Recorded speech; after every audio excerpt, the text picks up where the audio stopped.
Hello student, Dolly Sharma from Dolly coaching method. सबसे पहले वही पुरानी टैगलाइन, चैनल सब्सक्राइब कीजिए, वीडियोस को पूरा वॉच आउट कीजिए, उनकी लेंथ बहुत ज्यादा नहीं है। ये बेसिक वीडियोस हैं जिससे आपको बहुत हेल्प मिलेगी। और अगर कोई भी प्रॉब्लम लग रही है तो क्रिटिसाइज कीजिए, कमेंट्स में लिखिए। आगे देखिए इसमें मैंने इलेक्ट्रिक पावर के बारे में बता रही हूँ। ये भी इलेक्ट्रिसिटी का एक टॉपिक है। इलेक्ट्रिक पावर के लिए सिंपल मैंने लैंग्वेज में लिखा हुआ है, is the electrical work done per unit time. Power को नॉर्मली हम डिफाइन करते हैं वर्क डन अपॉन टाइम, यानी इसको हम कैपिटल पी से रिप्रेजेंट करेंगे और पी का फॉर्मूला होगा डब्ल्यू अपॉन टी। डब्ल्यू को सिंपल वर्क डन बोलेंगे और टी को टाइम। तो अगर आप इसकी एसआई यूनिट निकालते हो तो एक यूनिट आप लिख सकते हो वर्क डन किस में हम मेजर करते हैं, जूल में, और टाइम को सेकेंड में, तो जूल पर सेकेंड, और इसी को कंबाइनली हम बोलते हैं वॉट। तो देखिए मैंने इससे पहले आपको दो डेफिनेशंस याद करने के लिए बोला था। उसमें से एक डेफिनेशन थी वोल्ट की और दूसरी डेफिनेशन थी एम्पियर की। अब एक और डेफिनेशन आपको याद करने के लिए बोल रही हूँ, वो वॉट है। तो इन तीनों डेफिनेशंस को तो आप लर्न करोगे। इसके अलावा मैं आपको कुछ कन्वर्जन्स बता रही हूँ। जैसे 1 किलो वॉट लिखा हुआ है तो आप उसे सिंपल 1000 वॉट लिखोगे। 1 मेगा वॉट लिखा हुआ है, MW लिखा होता है, तो आप 10 के बाद 6 वॉट लगाओगे। इसकी हमें जरूरत पड़ेगी। अब मैं आपको कुछ फॉर्मूलाज बता रही हूँ इसके।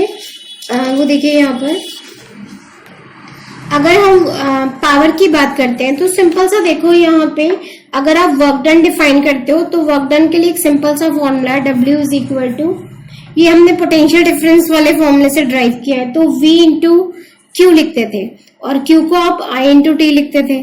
तो देखिए W का एक फॉर्मूला हो गया V into I into T. यानी सिंपल अगर आप पावर निकालते हो तो आप W अपॉन टी करोगे, मीन्स P इंटू V। तो पावर का एक फॉर्मूला हो गया V इंटू I। एक दूसरा formula when current and resistance is given, resistance R is given. तो देखिए इस केस में जो हम फॉर्मूला यूज कर रहे हैं वो ओम्स लॉ है। V equal to I into R होता है, तो सिंपल आपके पास P ऐसी रखिए, I ऐसी रखिए, इसकी जगह I इंटू R लगाएंगे, finally you have got I square R। Next formula देखिए, when voltage and resistance is given, resistance is given। तो इस वाले केस में जो आपका फॉर्मूला जनरेट होगा वो P is equal to V square upon R आ गया। तो finally we have got 3 formulas. P is equal to, ये तो बेसिक है आपका, P is equal to W upon T। इसके अलावा आप लिख सकते हो P equal to V into I। Next formula P is equal to I square into R and next one is V square upon R। यहाँ देखिए सारे symbols का मीनिंग लिख दे रही हूँ। W को हम वर्क डन बोलेंगे, वर्क डन, या फिर सिंपल लैंग्वेज में आप एनर्जी लिख सकते हो। यहाँ पे V आपका पोटेंशियल डिफरेंस रहेगा या फिर वोल्टेज डिफरेंस। आइडेंटिफाई करने का वही तरीका, इसके आगे वोल्ट लिखा होगा, I को आप बोलोगे करंट और यूनिट मेंशन होगी ampere. R is your resistance, R is resistance and P is your power. तो देखिए ये तो फॉर्मूलाज है, इस पे बेस्ड 2 क्वेश्चन मैं आपको करके दिखा रही हूँ, बहुत छोटे छोटे क्वेश्चन है। क्वेश्चन में लिखा है what will be the current drawn by an electric bulb of 40 watt, 40 watt when it is connected to a source of 220 volt. तो देखिए सबसे पहले इन क्वेश्चनों में जो डाटा आपको मेंशन हो उसे हाईलाइट कर लीजिएगा।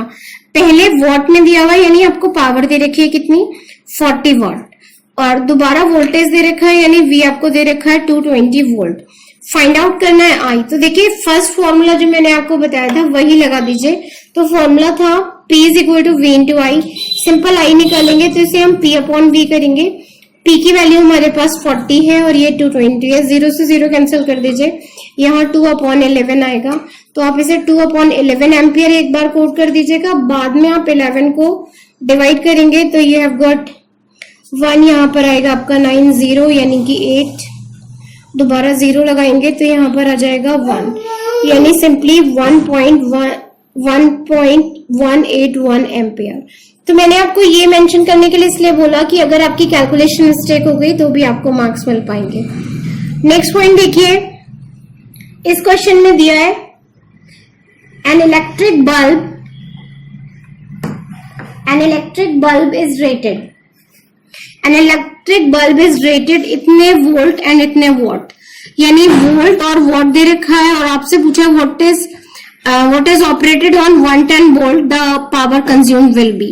तो देखिए सिंपल सा आपको बल्ब के ऊपर जो रीडिंग लिखी हुई दी हुई है उससे आप क्या फाइंड आउट करोगे, 220 वोल्ट एंड 100 वॉट, ये जो रीडिंग है इलेक्ट्रिक बल्ब की है, इलेक्ट्रिक बल्ब। तो यहां से आप फाइंड आउट करेंगे रेजिस्टेंस ऑफ द बल्ब। तो जब आप R फाइंड आउट करोगे तो R के लिए तरीका होता है V² अपॉन P, यानी आप सिंपल 220 इंटू 220 अपॉन 100 करेंगे, 0 से 0 कैंसिल हो जाएगा, ये 484 ओम आएगा। कैलकुलेशन मैंने इतनी फास्ट इसलिए की है क्योंकि मैंने, जो लोग मुझसे पढ़ते हैं या मेरा पुराना वीडियो आपने देखा होगा तो मैंने आपको कुछ स्क्वायर्स याद करने के लिए दिए थे, अदरवाइज आप नॉर्मल कैलकुलेशन से भी निकाल सकते हो। फिर देखिए इसको रेट किस पे किया हुआ है, 100 वॉट पे। आपसे पावर कंज्यूम पूछा हुआ है तो आप पावर कंज्यूम निकालने के लिए फिर से आप V² अपॉन R करेंगे।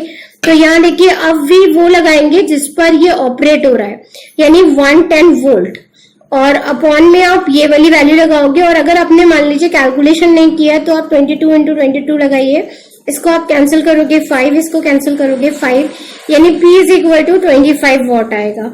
तो देखिए इस क्वेश्चन में जो बहुत ज्यादा इंपॉर्टेंट पॉइंट है वो ये है कि जो इलेक्ट्रिक बल्ब की रीडिंग है उससे आप उसकी रेजिस्टेंस और करंट फाइंड आउट कर सकते हैं, और जिस भी सर्किट में आप कंज्यूम कर रहे हो पावर को, जितने भी वोल्ट पर वो ऑपरेट कर रहा है उससे हम कंजम्पशन ऑफ पावर निकालते हैं। तो इस टाइप के और वीडियोस के लिए फिर से बोलूंगी कि आप पुराने वीडियोस जो मेरे YouTube पर अवेलेबल है उनको देखिए, फिजिक्स और केमिस्ट्री की जो सीरीज है उनको भी देखिए। इसके अलावा अगर आप मुझे FB में फॉलो कर रहे हो तो इसके कुछ पार्ट्स जो है वो FB पर भी अवेलेबल है। थैंक यू, शुक्रिया, जय हिंद।